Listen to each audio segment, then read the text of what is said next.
RBI का final result आ गया है. You all know about the toppers, even the rank list is out. And therefore, today I want to talk about the learnings that or the experiences that I have gained by talking with this year's toppers. मैंने interviews बहुत सारे ले लिए हैं, 6-7-8 interviews already हो चुके हैं. But I want to talk about 5 major toppers that I have had the opportunity to discuss with, to talk with. उनसे मुझे भी काफ़ी सारी चीज़ें सीखने को मिली. And at the same time, I also felt that there are certain things that I can discuss with the aspirants this year. और आप लोग ये सारी चीज़ें ध्यान में रख सकते हो. So let's try and understand what is it that converted these aspirants into toppers even after multiple failures. बहुत सारे aspirants ऐसे हैं, टॉपर्स ऐसे थे जिन्होंने 5 अटेम्प्ट, 4 अटेम्प्ट, 3 अटेम्प्ट दिए हैं. So what exactly worked for them? It was not sheer luck. There was something in their preparation that made sure कि वो टॉपर में कन्वर्ट हो सकें, बहुत अच्छी रैंक के साथ भी आ सकें. So let's start talking about them one by one. The first person who I interacted with was Tanay, who received RBI Rank 1. तने से जब मेरा डिस्कशन हुआ तो क्या क्या चीज़ें मुझे ऐसी लगी जो इंपॉर्टेंट हैं, जो कि बहुत सारे aspirants can take care of those and can also transform their journey. Make sure कि यार हम इस साल जब एग्जाम देंगे तो हमारा सक्सेस होने के चांसेस बढ़ जाएं. Number one, I felt that he had very high clarity on how to cover the syllabus. His understanding of the syllabus, his understanding of how to make notes, not only the idea that notes have to be made, but also how to make notes so that they can be efficient and effective. How to revise, किस तरह से ensure करना है that whatever I'm reading, I'm able to use that, apply that in the examination. उसका application में कैसे ensure करूं, that comes through good revision. And how to beat the competition. He had very good clarity. And that clarity made a big role, played a very major role in making sure that whatever he was doing was very effective. Otherwise क्या होता है, हम मेहनत बहुत करते हैं but उसका result नहीं दिखता है. बहुत सारे स्टूडेंट्स होंगे ऐसे who must be working very hard but they do not see results, their efforts converting into results. This is something that I witnessed in Tanay's interview, in my discussion with him. He created very detailed notes. Now, I saw that he was a part of the course and he converted everything that I had covered, literally everything. I'm telling you, all finance notes, all management notes, everything into flowcharts. And that conversion into flowcharts made sure that if he has taken 6 months to cover the entire syllabus, he can revise that entire syllabus in 6 hours. That was the kind of compression he was able to make of the entire syllabus through detailed notes in the form of flowcharts. वो मैंने second point पे भी लिखा है. And then he did not shy away from revising the same thing multiple times. ये बहुत बड़ी problem है हम लोगों के साथ. हमें लगता है, आप लोगों को भी लग रहा होगा, ask yourself right now as I said, कि मैंने एक बार पढ़ लिया, I've read this once, I know it. So the moment you start revising it, you tell yourself, यार ये तो मुझे आता है, I know this, let's move forward. I know this, let's move forward.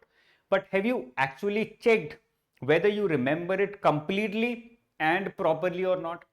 Whether you are able to remember everything that you have read or not? No, we don't do that. We just skip, because we have a tendency to skip from monotonous things, and revision is very monotonous. This is where he understood how mind works and he was able to clear because he made multiple revisions. Through those multiple revisions, automatically what happened? Multiple revisions की वजह से he was able to remember everything that he was reading. Recall बहुत अच्छा था. तो actually आपको बहुत ज़्यादा पढ़ने की ज़रूरत नहीं है, but जो पढ़ा है उसको याद रखने की ज़रूरत है. You try and remember whatever you're reading. Okay. So that was Tanay. The second student that I had a discussion with, a detailed discussion with, in fact, was completely opposite of Tanay, and this was Aman. I think Aman Raj was his full name. One thing, because he was working simultaneously, one thing that I found very deeply ingrained in his mind, in his body language, in how he prepared for the exam, in how he lives his life, was discipline. He was very highly disciplined as a student, and that discipline played a major role in making sure that he was successful somewhere or the other. So he was trying a lot of other things as well, and he found success here not by luck but by discipline.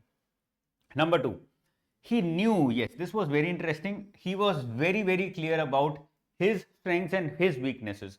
Now, all of us are humans and we are not perfect. So Some areas will be good for us. For example, I'm good at economy. Some areas will be bad for us. For example, I'm decent at history, but I have a tendency to forget it. मुझे याद नहीं रहती है history, specially culture वगैरह मैं भूल जाता हूँ. वो सारे अजीब अजीब से टर्म्स होते हैं. I tend to forget those things. It slips my mind. That's my weakness. Similarly, he found his own strengths and weaknesses, and using those strengths, he was able to increase his marks, and he continuously tried to reduce his weaknesses. तो उसने अपनी strengths पे capitalize किया, बहुत अच्छे से capitalize किया. And he was also able to, because now we are aware about our weaknesses, तो हम shortcuts ढूंढ लेते हैं उन weaknesses को कम करने के. For example, if I am, let's say, bad at management, or let's say I am bad at remembering spotlight kind of current affairs, then I will try and find a shortcut in order to make sure कि मैं ये weakness कम कर सकूं. अब मुझे पता ही नहीं है, मैं बस पढ़े जा रहा हूँ, I'm just reading every day, I don't know what are my strengths and weaknesses, then automatically I'm not able to increase my marks in my strong areas, and I'm not able to remove or reduce the marks that I might lose in my weak areas. वो मैं नहीं कर पाता हूँ. So sit with yourself, ask yourself what are your strengths and weaknesses every now and then. Okay. Number 3, he covered everything. There were no shortcuts. This was very interesting and very important. I asked him specifically, यार तुमने job के साथ तैयारी करी, बहुत सारी चीजें शायद छोड़ी होंगी. And he said, no, I covered everything. I made sure that I'm not leaving anything at all, because I did not want to leave any gap in my preparation. It doesn't matter if I'm working or not working. I just had this clarity that I have to cover everything that can be asked in the examination. So that was his way, his strategy. And it also teaches us something. It teaches us that there are no shortcuts in life. For some people who are born with a silver spoon, or who get it randomly out of nowhere, it might work, but not for everyone, and certainly not for people like you and me. So do not go after shortcuts. They don't work. Let's come to the third person. Now this was very interesting again. Satender, he cleared in 5th attempt. ध्यान रखिएगा 5th attempt कितनी energy, कितना effort लगता है. And simultaneously he was also working in a bank. I think PNB or Union Bank, I don't remember. He was working in a bank as a probationary officer, as an officer. So it became all the more difficult for him to simultaneously study along with his job. What were his unique areas that made sure that he found success ultimately after his 5th attempt? Number 1, he was very good at finding focus with work. This was something that he specifically said. आपको interview दिखेगा थोड़े दिनों में, तो वहां पर भी दिख जाएगा. He was very good at finding focus in his studies along with his work. So before going to work in the morning, he would spend about 2-3 hours of focused studies.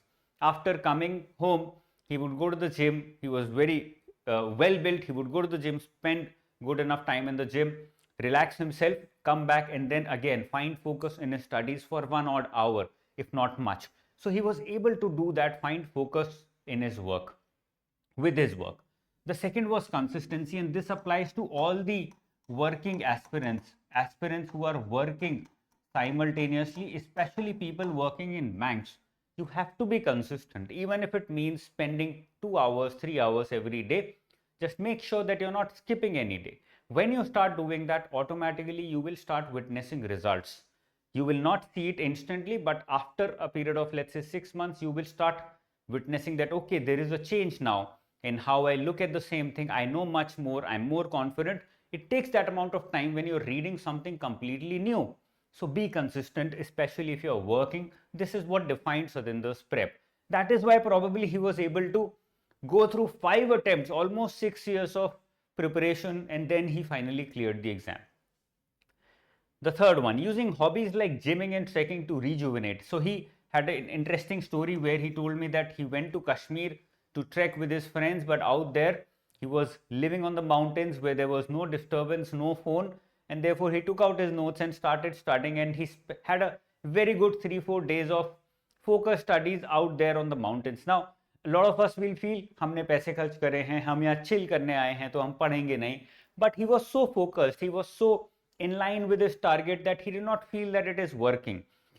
It felt like second nature to him, and therefore he was able to pick up the books, spend time on reading the books there as well, such in such beautiful valleys as well. So that is something that defines how a person thinks, attitude of a person, and he found rejuvenation in activities that are more productive, like trekking and gymming, and not just sitting and chatting with your friends or spending time on the phone, whether it is watching a lot of YouTube or watching a lot of movies. So that is where this is what differentiated Satender from a lot of other students who are probably not able to clear the exam till date. So try and learn something from that as well. The fourth person was Adarsh Tabhane. I think his interview is already out on YouTube and students are watching it like crazy. They're watching the entire interview also, and that's very good because of certain unique qualities that Adarsh had to show in his interview also and in his preparation also. The first one was simplicity. He's a simple man, and in preparation also I saw a lot of simplicity in his preparation.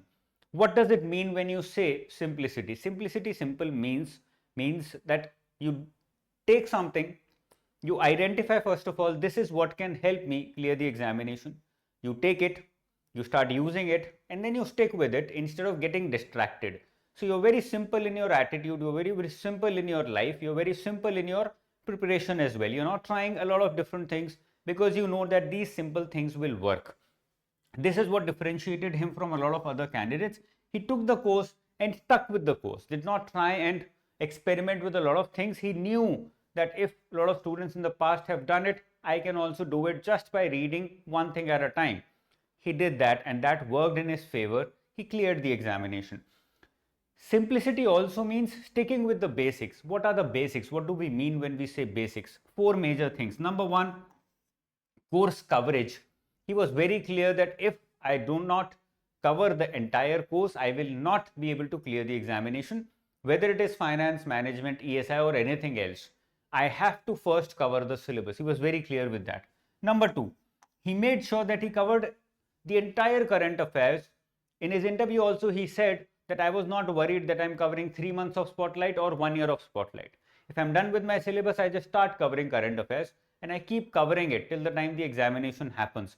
So he was not too worried about timing and everything. How many months of spotlight? If I read more, will I be wasting time? Because he started well before the examination, spent almost a year in his preparation. So he had time and he used it wisely by reading everything that he could read. So he realized that knowledge cannot be replaced by anything else, and especially in current affairs. So he read almost a year's current affairs, whether it is RBI 247, PIB 247 or anything else. The third thing that he relied heavily on was revision. Just like a lot of other aspirants, other toppers as well, he also followed this four-legged path. First is syllabus, second is current affairs, third is revision, fourth is test. And he followed all the four one by one. He did not take any shortcuts. He did not try and skip any of these. He did not try to cut off any of these in between. He just covered everything properly, made good notes so that he could revise all these things towards the end before the exam also. And by just sticking with the basics, he was able to clear the exam. Let's come to the last one, who is Jayat Hakur. She's attained All India Rank 6 this year in 2024. She was also a part of the course. She took the course first in 2023, reached the interview but could not clear by 0.75 marks. She was enrolled again in 2024 on scholarship by me, and this time she has cleared the examination with All India Rank 6. So what exactly did Jayat Hakur do that she was able to convert that gap, number one, and secondly, to make sure that she clears the examination? Attitude makes a big difference, and in her case also I saw that she had immense self-belief that she can clear the examination if she works hard, if she studies. So in her mind, it might not be true, we don't know, but in her mind she had a direct correlation between hard work or study and success. So there was a very clear direct correlation that she had created between study and success, and by having that belief, unwavering belief even after failure in 2023, with that unwavering belief she was able to achieve All India Rank 6, which is no small feat, which is a very high achievement. Number two, she had a very organized preparation. That is what I saw through daily to-do lists. So she had daily to-do lists at her disposal. Every day, she would first create a to-do list. What do I need to do today? She would sit with it, work on it. And if she was not able to achieve it, try and figure out the reason why could I not achieve it. Was this to-do list too big for me, or was it was there something wrong with my preparation or with my focus today? She would find the reason, then go back again the next day, create another to-do list and try and follow it. So that was what gave her direction every day. So create that if you have the potential of doing that. I think anybody has the potential of doing that. Try and organize your studies on a daily basis. The third thing was multiple revisions to recall everything in the exam. Just like a lot of other toppers, I specifically asked her how many times did she revise the syllabus, and she said that she doesn't even remember. That is how many times she actually revised the syllabus and the current affairs. She made sure that she would not forget anything that comes in the examination. She would not have no confusion in any facts that come up in the examination, and just by doing that she was able to clear the examination. So these are the five of my students who have cleared the examination. Of course, not all of them are completely paid and enrolled student. Some of them are. I've told you about them, and I'm very sure through these 5 stories you will be able to learn something and prepare smarter, prepare better in your upcoming examination. If you have any doubts, if you have any questions, feel free to ask me in the comment section below. I'll see you once again very soon. Keep studying hard. All the best. Jai Hind.